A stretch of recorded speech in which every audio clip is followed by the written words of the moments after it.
I intend to cover 4 components that I consider the essentials to MYP unit planning. And the 4 components are the statement of inquiry, inquiry questions, criteria-based summative, and approaches to learning. So you might be wondering, what on earth did I just say? And 4 years ago, I was in that same boat. What on earth is a statement of inquiry? But as a math teacher, I naturally just want to know, hey, when am I going to be teaching my content? What am I going to be teaching? Will I be teaching exponents, logarithms, geometry? Because to me, fluency in math content and skills is highly important. Especially if I want my students to acquire more complex mathematics. I feel like they have to understand the current content skills, but saying that to my students this is good for your future classes is probably not the most motivating or most purposeful. So the statement of inquiry should build purpose for a unit of instruction. It should build purpose for the content that will be covered. It should be a statement that drives more questions, allows for multiple perspectives, and promotes discussion. It sounds like an English class perhaps, but everything the unit should be centered around this statement of inquiry. Here is the statement of inquiry from my unit.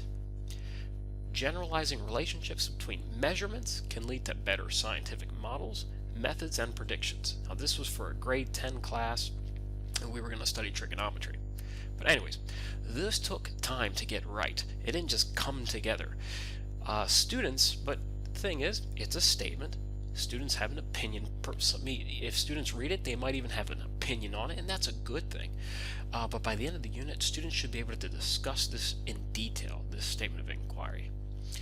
Anyhow, like I said, there is a formula to kind of come up with these SOIs. I didn't just come up with it out of thin air, and it took me time. So let me give you the components to every statement of inquiry that has to be part of it for any IB unit. Every statement of inquiry is derived from a key concept, related concepts, and a global context.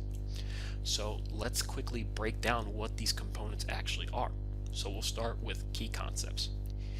Here are IB's lists of key concepts.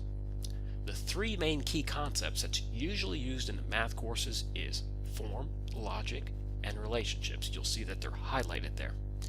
Now, IB states key concepts are broad, powerful ideas that have relevance within and across all subjects and disciplines, providing connections that can transfer across time and culture. Key concepts, so then to me that means key concepts provides the breadth of the unit. It provides concepts across units, and it provides ideas that could be applied within many units of mathematics or across other disciplines. These words are basically, for example, relationships could be relevant to science classes, to English classes, to math. So this leads to the idea of interdisciplinary units as well too. Anyhow, so that's the key concepts. You usually choose one in every SOI, and it gives this idea of breadth. Related concepts are the ideas that are grounded specifically in your unit. So they're grounded in specific disciplines. It explores the key concept in greater detail. And then finally, we have to give a context, and that's the global context. And IB identifies 6 global contexts, so every SOI must have a global context. You must refer to it. So in our case, the global context was scientific and technical innovation. Now, let's go ahead and review our example again, and let's pick it apart. Now, generalizing relationships between measurements can lead to better scientific models, methods, and predictions. The key concept here is relationships, the broad term, and then the related concepts is generalizing, generalization, measurement, and model.